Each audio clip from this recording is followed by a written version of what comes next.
Hello everyone. This is एहसान sir. तो कैसे हैं आप लोग? उम्मीद करता हूँ कि आप लोग अच्छे होंगे। तो आज हम लोग न्यू टॉपिक पढ़ने जा रहे हैं, प्रिंसिपल ऑफ सुपरपोजिशन। ओके, ये इलेक्ट्रोस्टैट का बहुत ही इंपॉर्टेंट टॉपिक है। तो हम लोग आज जो पढ़ेंगे principal of superposition of electric forces, आखिर तक बने रहना। इसमें मैं बहुत ही शानदार न्यूमेरिकल अभी थोड़ी देर में लेने वाला हूँ, और न्यूमेरिकल ये बहुत ही अमेजिंग होने वाला है। नीट और जी के लिए तो बहुत ही इंपॉर्टेंट है। ओके, और कुछ सिंपल सिंपल न्यूमेरिकल भी लूंगा लास्ट में, कुछ एसएचएम का यानी सिंपल हार्मोनिक मोशन का भी मैं आप लोगों को न्यूमेरिकल बताऊंगा। ठीक है, तो बस आखिर तक बने रहना। तो ये जो प्रिंसिपल ऑफ सुपरपोजिशन है, ये इलेक्ट्रिक फोर्स का मैं बता रहा हूँ। इलेक्ट्रिक फील्ड के लिए भी ये डिफाइन किया जाता है। यही प्रिंसिपल ऑफ सुपरपोजिशन आप लोगों ने 11th में ग्रेविटेशन भी पढ़ा होगा। तो वो principal of superposition of gravitational force था। यहाँ पे principal of superposition of electrical forces है। ओके, तो याद ना कि ये विद्युतीय बल का अध्यारोपण सिद्धांत है। तो ये मैं बता रहा हूँ। अब ये क्या होता है, इसको रिलैक्स होकर समझो। वीडियो स्किप मत करना। अगर पहली बार पढ़ रहे हो तो स्किप मत करना। हाँ, कोई बच्चा सिर्फ अगर कोई बच्चा सिर्फ न्यूमेरिकल देखना चाहते हो तो वीडियो भगा कर देख सकते हो, अगर तुमको ये कंसेप्ट आता है तो। ठीक है, चलो। तो देखो, ये क्या कहता है, कुछ भी नहीं है, ये बहुत सिंपल इसका स्टेटमेंट है। बोर्ड एग्जाम में ये एक क्वेश्चन आ जाता है शॉर्ट टाइप में कि state the principle of superposition, अध्यारोपण सिद्धांत क्या होता है, इसे लिखिए। तो लिख देना ये डेफिनेशन जो मैंने लिखा है।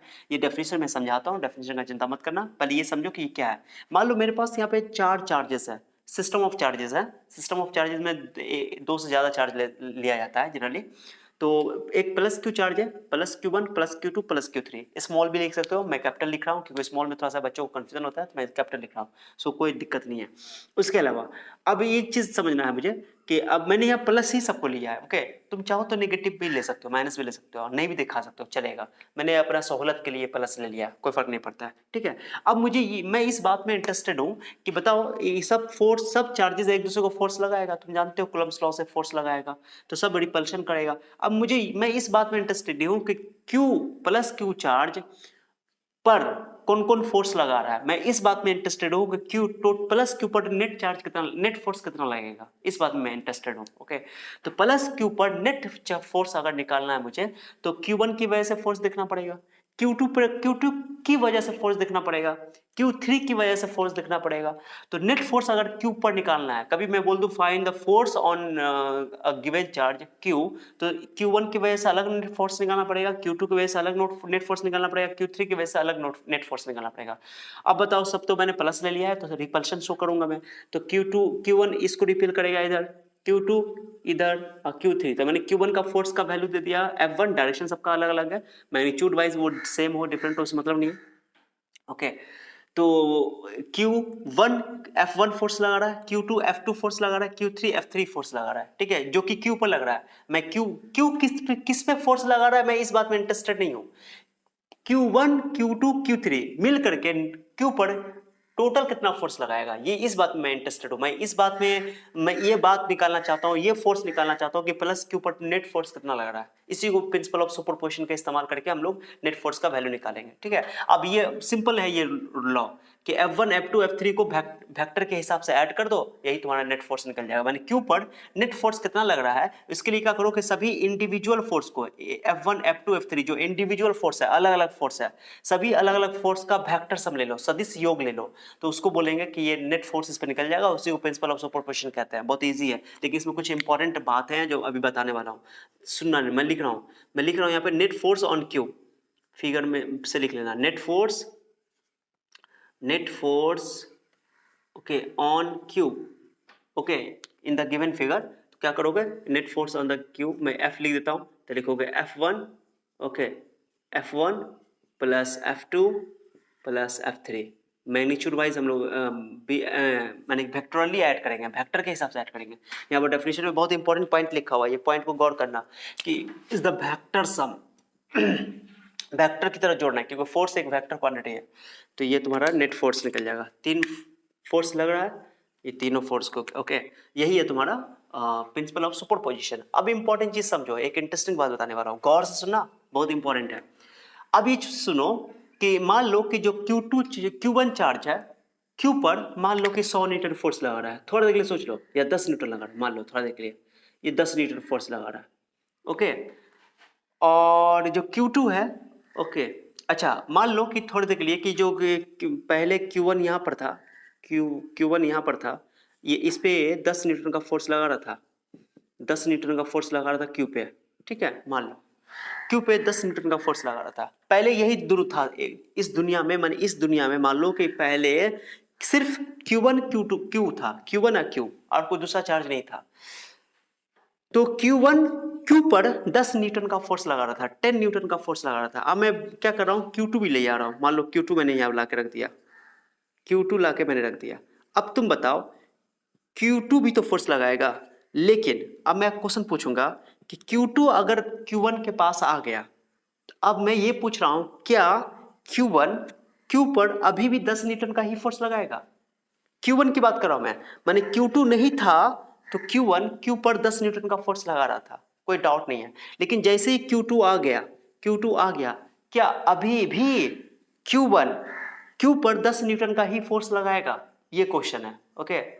हाँ, तो ये बहुत इंपॉर्टेंट पॉइंट है कि जो इलेक्ट्रिकल फोर्सेस होते हैं ना, वो प्रिंसिपल ऑफ सुपरपोजिशन को फॉलो करते हैं। प्रिंसिपल ऑफ सुपरपोजिशन को फॉलो करने का क्या अर्थ है? यहाँ पे एक लाइन लिखा गया है कि द इंडिविजुअल फोर्सेस, बहुत इंपॉर्टेंट लाइन है ये बहुत इंपॉर्टेंट लाइन है, मैं यहाँ से घेर दे रहा हूँ इसको। The individual forces are unaffected by the presence of other charges.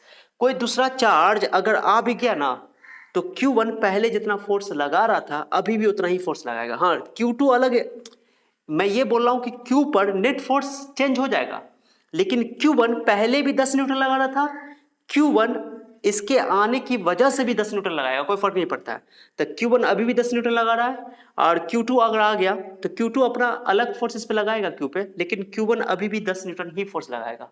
ये तुम कह सकते हो कि जितना फोर्स पहले लगा रहा था Q1 10 न्यूटन Q पर, Q2 के आने की वजह से भी कोई फर्क उसको नहीं पड़ा।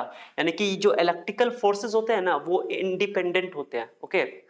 ये बहुत इंपॉर्टेंट लाइन है, तो ये चीज समझ में आना चाहिए। द इंडिविजुअल फोर्सेस, जो फोर्स अब Q1 लगा रहा है Q पे ना, उसको कोई फर्क नहीं पड़ता। मान लो कि अब एक और चीज समझो, Q2 आ गया, अब मान लो Q2 लगा रहा है 8 न्यूटन का फोर्स, मान लो Q2 अब 8 न्यूटन लगा रहा है।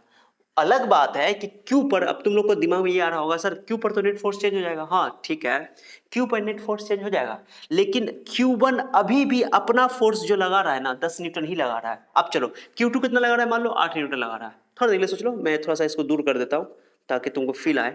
10 न्यूटन लगा, 8 न्यूटन लगा रहा है मान लो, ठीक है। अब मैं बोलूँ कि Q3 में लाकर रख दे रहा हूँ, मान लो Q3 में यहाँ नजदीक लाकर रख दिया, ओके। अब मैं तुमसे पूछूंगा, बताओ Q3 आया, Q3 आया तो बताओ Q1 का क्या फोर्स घट जाएगा क्या? Q1 अभी भी 10 न्यूटन लगाएगा, ये रूल मान थ्योरी है, ये एकदम स्पेशली थ्योरी है। और Q2 भी 8 न्यूटन ही लगाएगा, अपना फोर्स उसका चेंज नहीं होगा। Q1 का अपना फोर्स चेंज नहीं होगा Q3 के आने की वजह से, Q2 का भी फोर्स अपना चेंज नहीं होगा Q3 के आने की वजह से। अभी भी Q1 10 न्यूटन लगाएगा, Q2 8 न्यूटन लगाएगा। हाँ, वो अलग बात है कि Q पर नेट फोर्स चेंज हो जाएगा। मान लो कि Q3 जो है वो तुम्हारा 12 न्यूटन लगा रहा है फोर्स Q पे, हाँ नेट फोर्स Q पे कुछ और हो जाएगा, चेंज हो जाएगा, फोर्स चार्जेस चेंज होंगी तो फोर्स भी चेंज हो जाएगा, अलग बात है। लेकिन जो इनका अपना फोर्स है, अपना अपना फोर्स है, वो चेंज नहीं होगा, वो अफेक्टेड नहीं होगा, ओके। तो याद ना, individual forces on a given charge is independent of the presence of other charges. दूसरे चार्ज के होने से होने से किसी चार्ज की वजह से जो फोर्स लग रहा है वो इंडिपेंडेंट होता है, उस पर कोई प्रभाव नहीं पड़ता है, ठीक है। तो किसी चार्ज के द्वारा लगाया गया फोर्स किसी दूसरे चार्ज के होने की वजह से अप्रभावी रहता है, कोई फर्क नहीं पड़ता उसको, अनइफेक्टेड रहता है, इंडिपेंडेंट होता है। तो ये बहुत इंपॉर्टेंट लाइन है, ओके। डेफिनेशन में कोई लाइन को तुम छेड़ नहीं सकते हो। अब लिखो देखो, the net force on a given charge, यही the net force on a given charge Q is the vector sum of all individual forces exerted on it, okay चलो, by all the charges, ठीक है। यानी कि simple सा बात है, Q पर नेट फोर्स क्या होगा, सभी चार्जेस की वजह से इंडिविजुअल फोर्स लग रहा है उसका vector sum, okay, by all the charges, सही है। सभी चार्जेस की वजह से जो इंडिविजुअल फोर्सेस लग रही हैं सबका वेक्टर सम ले लेंगे, उसको वो नेट फोर्स तुम्हारा निकल जाएगा, okay. And the individual forces are unaffected by the presence of other charges.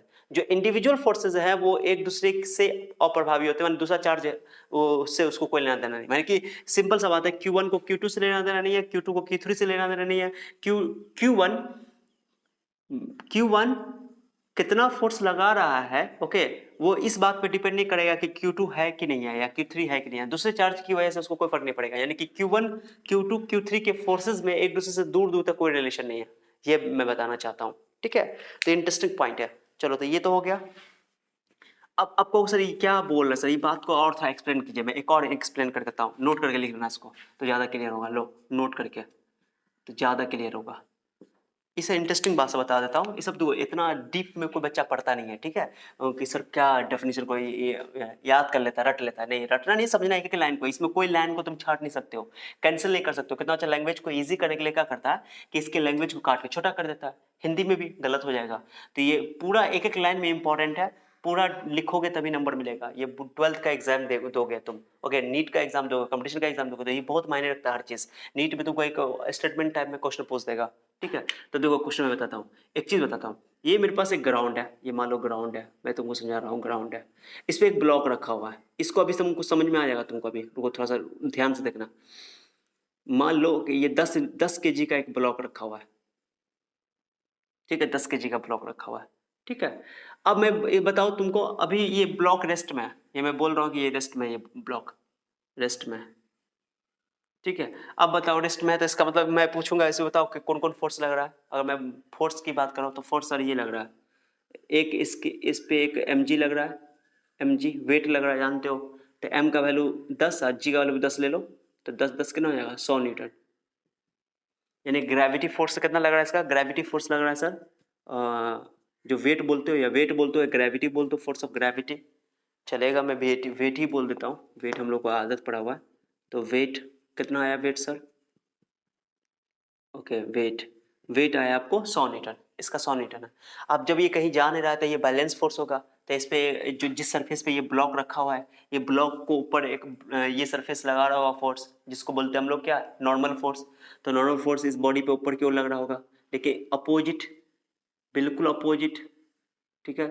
ये एक्शन रिएक्शन पेयर नहीं है, याद ना बात को, ठीक है। 10 केजी की बॉडी है, मैं इसके ऊपर फोर्स लगा देता हूँ, चलो ठीक है, 10 केजी। अब ये 100 न्यूटन है, तो ये भी कितना होगा, नॉर्मल फोर्स है, नॉर्मल फोर्स को आंसर लिख देते हैं, नॉर्मल रिएक्शन बोल देते हैं इसको, ठीक है। ये भी कितना लगेगा, 100 न्यूटन। कहो सर 100 न्यूटन क्यों लगेगा, क्योंकि दोनों बैलेंस फोर्स है, क्योंकि बॉडी कहीं जा नहीं रहा है, रेस्ट में है, तो जितना फोर्स ये लग रहा होगा उतना ही फोर्स ये भी लग रहा होगा, तो दोनों एक दूसरे तो कैंसिल, नेट फोर्स जीरो हो रहा है, कैंसिल नहीं कर रहा है, बोलो नेट फोर्स जीरो हो रहा है, क्योंकि दोनों इक्वल एंड अपोजिट है, ओके, तो कैंसिल कर देगा, ऐसे समझो। तो नेट फोर्स जीरो है, ओके। अब ये ध्यान से देखना, ग्रेविटी फोर्स 100 न्यूटन लग रहा है। अब इसी केस में मैं क्या कर रहा हूँ, बहुत इंटरेस्टिंग बात बता रहा हूँ, मैं इसी केस में क्या कर रहा हूँ, दूसरा सिचुएशन लेता हूँ, इसका दूसरा सिचुएशन लेता हूँ, वही ब्लॉक का, उतने ही बड़ा ब्लॉक को, वही ब्लॉक को मैं उठा करके यहाँ ला कर रख दिया, ये 10 केजी का। अब ये 10 केजी का वेट, तो इस पर वेट तो वही लगेगा, वेट तो वही लगेगा 100 न्यूटन, ओके। अब क्या कर रहा हूँ मैं अभी तुमको समझा रहा हूँ अच्छा से, बहुत इंपॉर्टेंट बात बता रहा हूँ, ठीक है। चलो वेट उतना ही लगेगा, वेट, चलो अब मैं क्या कर रहा हूँ, इस पर फोर्स लगा दे रहा हूँ, एक एक्सटर्नल फोर्स लगा रहा हूँ, बाहर से, ऊपर से धक्का मार रहा हूँ, इसको दबा रहा हूँ, ऊपर से दबा रहा हूँ 10 न्यूटन से दबा रहा हूँ, ऊपर से दबा रहा हूँ। क्या ये ब्लॉक कहीं जाएगा, और ये जो पार्ट है, ये जो मास रखा हुआ है 10 केजी का, क्या ये ब्लॉक कहीं जाएगा, खुद से बताओ। अभी भी ये रेस्ट में रहेगा, क्यों सर, क्योंकि दबाने के बाद भी तुम, अगर मान लो अपने टेबल पे कोई चीज किताब रखे हो, किताब अब पहले रेस्ट में था, उसको दबाओ तब भी रेस्ट में रहेगा, तो नेट फोर्स तब भी जीरो होगा। लेकिन क्या इस केस में जो नॉर्मल रिएक्शन लग रहा है, नॉर्मल रिएक्शन जो इस सरफेस इसको ऊपर धक्का मार रहा है, कितना लगेगा फोर्स, सोच सकते हो। तो लगेगा, इस बार लगेगा, क्योंकि 100 तो लग रहा है वेट, और 10 ये तुम लगा रहे हो, अभी भी रेस्ट में है, कहीं जा नहीं रहा है, तो 100 प्लस 10 कितना हो जाएगा, दोनों जोड़ दो, दोनों इस डायरेक्शन में नेट फोर्स कितना लग रहा है, 10 प्लस 100, क्या दोनों सेम डायरेक्शन में, तो 110 न्यूटन।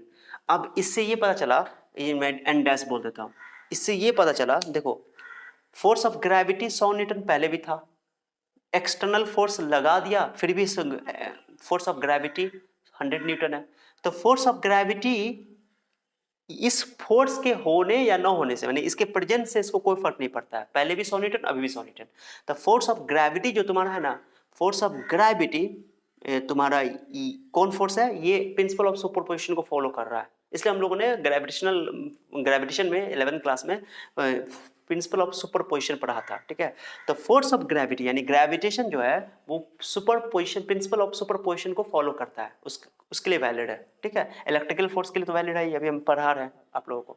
लेकिन जो नॉर्मल रिएक्शन है, नॉर्मल रिएक्शन चूंकि सेल्फ एडजस्टिंग फोर्स है, तो नॉर्मल रिएक्शन जो है वो 110 न्यूटन हो गया। देखो एक्सटर्नल फोर्स पे डिपेंड कर रहा है, एक्सटर्नल फोर्स कितना लगेगा उससे वो डिसाइड हो रहा है, फर्क पड़ गया, पहले 100 था अब 110 हो गया। तो सिंपल सा बात है कि नॉर्मल रिएक्शन ओके वो सेल्फ एडजस्टिंग है, सेल्फ एडजस्ट करेगा, बाहर से हम 10 लगा तो 110 हो गया, 20 लगाएंगे 120 हो जाएगा, यानी वो फर्क पड़ेगा उसको, वो इंडिपेंडेंट नहीं है, वो इफेक्ट करेगा उस पर, ओके वो अफेक्टेड है फोर्स, अफेक्टेड फोर्स है। तो यानी कि normal reaction principle of superposition को फॉलो नहीं करता है, इस बात को दिमाग में बैठा लो।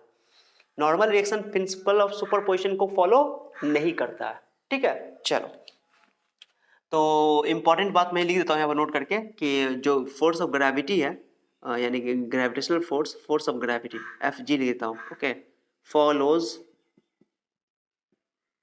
दिस प्रिंसिपल, बस इतना, दिस प्रिंसिपल लिख देता हूँ भाई, प्रिंसिपल ऑफ सुपरपोजिशन आप लोग समझ, this principle but normal reaction, normal reaction okay does not follow, does not खाली लिख देता हूँ, समझ जाना, ठीक है। तो ये नोट करके लिख लो इसको अच्छा से, ये बोर्ड एग्जाम के लिए इंपॉर्टेंट है। अब तो क्लियर हो गया होगा, the net force on a given charge is the vector sum of all individual forces exerted on it by all the charges, माने सभी चार्जेस की वजह से जो नेट फोर्स लग रहा है किसी गिवन चार्ज पे उसका वेक्टर सम होगा, और जो इंडिविजुअल फोर्स, सब फोर्स अलग अलग लग रहा है वो इंडिपेंडेंट होगा, अनइफेक्टेड होगा। The individual forces are unaffected by the presence of other charges, दूसरे चार्ज हैं उनके प्रेजेंस होने की वजह से उसके हर एक चार्ज की वजह से जो अपना अपना फोर्स है उसको कोई फर्क नहीं पड़ेगा। हाँ नेट फोर्स वो डिसाइड होगा सभी चार्जेस के फोर्स की वजह से वेक्टर सम निकाल करके, ठीक है। तो ये छोटी सी बातें हैं लेकिन बहुत इंपॉर्टेंट बातें हैं, डेफिनेशन में कोई लाइन काट नहीं सकते हो, ये बोर्ड एग्जाम के लिए बहुत इंपॉर्टेंट है। तो उम्मीद करता हूँ कि इसको नोट कर लो अच्छा से, बढ़िया से, बहुत बढ़िया से नोट कर लो, उसके बाद हम न्यूमेरिकल पे आते हैं, ठीक है। पहले इसको नोट कर लो बढ़िया से, चलो।